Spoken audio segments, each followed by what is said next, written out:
2024 সালের নতুন বছরের সপ্তম শ্রেণীর ছাত্রছাত্রী বন্ধুরা, আশা করি তোমার সবাই ভালো আছো। আজ আমরা যে বিষয়টি নিয়ে আলোচনা করব, সপ্তম শ্রেণীর ফার্স্ট সামেটিভ অর্থাৎ প্রথম পর্যায়ক্রমিক মূল্যায়নের বাংলার প্রথম বিষয় অজিত দত্তের লেখা ছন্দে শুধু কান রাখো কবিতা থেকে গুরুত্বপূর্ণ প্রশ্ন উত্তর এবং বিস্তারিত আলোচনা নিয়ে। প্রথমে তোমরা কবিতার বিষয়বস্তুটা দেখে নাও, কী কী বিষয়বস্তু তোমাদের রয়েছে কবিতাতে। ছন্দের মধ্যে রয়েছে জীবনের স্বাভাবিক চলমানতা। শুধু কবিতার মধ্যে ছন্দ আছে তা নয়, সমগ্র পৃথিবীর চলনের মধ্যে ছন্দের উপস্থিতি চোখে পড়ার মতো। চারপাশের ঘটনার মধ্যে অপূর্ব এক ছন্দের দোলা রয়েছে। এই স্বাভাবিক ছন্দের দোলায়িত চালে সমগ্র জগৎ চলতে থাকে। কবি মন্দ কথায় কান না দিয়ে শুধু ছন্দে কান পাততে বলেছেন। জীবনের সমস্ত জটিলতা কাটিয়ে মনোযোগ সহকারে শ্রবণ করলে তবেই ছন্দের মিষ্টি হাইপেন মধুর স্পন্দন অনুভব করা যায়। ঝড় হাইপেন বাদল, জ্যোৎস্না কমা পাখির ডাক, ঝিঝির ঢাক, নদীর স্রোত, সব কিছুর মধ্যেই রয়েছে অপূর্ব এক ছন্দের অনুভূতি। নদীর স্রোত অবিরাম বয়ে চলে, সেই চলমান স্রোতের মধ্যেও রয়েছে সহজ ছন্দের এক দোলা। মোটর গাড়ির চাকা ঘোড়ার শব্দের মধ্যেও তো ছন্দের ধ্বনি উচ্চারিত হয়। নৌকা ও জাহাজ যখন চলে তখন জলের স্রোতের মধ্যে যে ঢেউ সৃষ্টি হয় তার মধ্যেও রয়েছে অপূর্ব ছন্দ। ঘড়ির কাঁটা নির্দিষ্ট সময়ের ব্যবধানে ছন্দ মিলিয়ে চলে, দিনের পরে রাত, একইভাবে পুনরায় দিন, সেও তো ছন্দের খেলা। সুতরাং জগতের সর্বত্র রয়েছে ছন্দের অপূর্ব এক দোলায়িত রূপ। তোমরা খাতা পেন বের করে এই প্রশ্নের উত্তরগুলো কিন্তু নোট ডাউন করে নাও। প্রথম প্রশ্ন, মন্দ কথায় কান দিও না। মন্দ কথার প্রতি কবির কীরূপ মনোভাব কবিতায় ব্যক্ত হয়েছে? উত্তর লিখবে, মন্দ কথায় কান দিলে জীবনের যে অপূর্ব অনুভূতি রয়েছে, যে অপূর্ব ছন্দের দোলা রয়েছে তাকে বোঝা যায় না। তাই কবি অজিত দত্ত মন্দ কথার প্রতি বিরূপ মনোভাব প্রকাশ করেছেন। তাহলে উত্তর হবে, মন্দ কথায় কান দিলে জীবনের যে অপূর্ব অনুভূতি রয়েছে, যে অপূর্ব ছন্দের দোলা রয়েছে তাকে বোঝা যায় না। তাই কবি অজিত দত্ত মন্দ কথার প্রতি বিরূপ মনোভাব প্রকাশ করেছেন।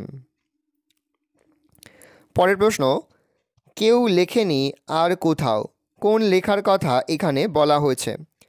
কবি অজিত দত্ত প্রণীত ছন্দে শুধু কান রাখো নামাঙ্কিত কবিতায় কবি ছন্দময় বিশ্ব হাইপেন প্রকৃতির অপূর্ব ছবি তুলে ধরেছেন। নদীর বহমান জলের স্রোতে যে কলধ্বনি সৃষ্টি হয় তার মধ্যে রয়েছে ছড়ার ছন্দ। এমন ছড়া কেউ কখনো লেখেনি। তাহলে কবি অজিত দত্ত প্রণীত ছন্দে শুধু কান রাখো নামাঙ্কিত কবিতায় কবি ছন্দময় বিশ্ব প্রকৃতির অপূর্ব ছবি তুলে ধরেছেন। নদীর বহমান জলের স্রোতে যে কলধ্বনি সৃষ্টি হয় তার মধ্যে রয়েছে ছড়ার ছন্দ। এমন ছড়া কেউ কখনো লেখেনি। পরের প্রশ্ন, চিনবে এরা ভুবনটাকে, তারা কিভাবে ভুবনটাকে চিনবে? রবীন্দ্র পরবর্তী কবি অজিত দত্ত ছন্দে শুধু কান রাখো নামাঙ্কিত কবিতায় দেখিয়েছেন সমগ্র বিশ্বভুবন ছন্দের দোলায় দোলায়িত, অর্থাৎ কোনো কিছু ছন্দহীন নয়। পৃথিবীর সমস্ত কিছুর মধ্যে রয়েছে প্রাণময় ছন্দের স্পন্দন। এই ছন্দকে মন দিয়ে উপলব্ধি করতে হয়। মন্দ কথা ভুলে ছন্দে কান রাখলে জগতের প্রকৃত সত্যকে চেনা যায়। এই ছন্দে যারা মন দিতে পারে তারাই ছন্দের তাল ও দোলকে ঠিকমতো অনুভব করতে পারে, আর তখন তারা এই ভুবনটাকে ঠিকমতো চিনতে পারে। পরের প্রশ্ন, পদ্য লেখা সহজ নয়। পদ্য লেখা কখন সহজ হবে বলে কবি মনে করেন? আধুনিক কবিদের মধ্যে অন্যতম অজিত দত্ত ছন্দে শুধু কান রাখো কবিতায় জানিয়েছেন জীবনের সব কিছুর মধ্যে ছন্দের চলন রয়েছে, শুধু কবিতার মধ্যে নয়। আমাদের জীবনের সর্বত্র রয়েছে অদৃশ্য ছন্দের বন্ধন। তারাই শুধুমাত্র পদ্য বা কবিতা লিখতে সক্ষম হন। যখন ছন্দ ও সুরের সংকেতে ভুবনটাকে ঠিকমতো চিনে নেওয়া সম্ভব হবে তখনই পদ্য লেখা সহজ হবে। তাহলে আধুনিক কবিদের মধ্যে অন্যতম অজিত দত্ত ছন্দে শুধু কান রাখো কবিতায় জানিয়েছেন জীবনের সব কিছুর মধ্যে ছন্দের চলন রয়েছে, শুধু কবিতার মধ্যে নয়। আমাদের জীবনের সর্বত্র রয়েছে অদৃশ্য ছন্দের বন্ধন। যারা সেই ছন্দকে উপলব্ধি করতে পারেন তারাই শুধুমাত্র পদ্য বা কবিতা লিখতে সক্ষম হন। যখন ছন্দ ও সুরের সংকেতে ভুবনটাকে ঠিকমতো চিনে নেওয়া সম্ভব হবে তখনই পদ্য লেখা সহজ হবে। পরের প্রশ্ন, ছন্দ শোনা যায় না কখন কবির ভাবনায় আর ছন্দ শোনা যায় না? রবীন্দ্র পরবর্তী কবিদের মধ্যে উল্লেখযোগ্য কবি হলেন অজিত দত্ত। তিনি ছন্দে শুধু কান রাখো নামাঙ্কিত কবিতায় প্রথমেই শুনিয়ে দিয়েছেন মন্দ কথায় মন দিও না, ছন্দে শুধু কান রাখো, দ্বন্দ্ব ভুলে মন না দিলে ছন্দ শোনা যায় না। তাহলে তিনি বলছেন মন্দ কথায় কান দিতে বারণ করছে এবং ছন্দের প্রতি তিনি কান রাখতে বলছে।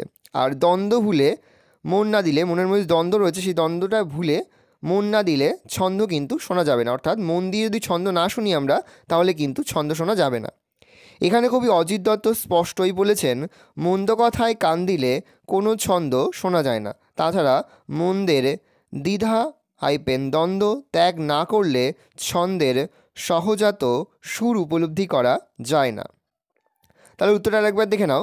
তার উত্তর লিখবে রবীন্দ্র পরবর্তী কবিদের মধ্যে উল্লেখযোগ্য কবি হলেন অজিত দত্ত।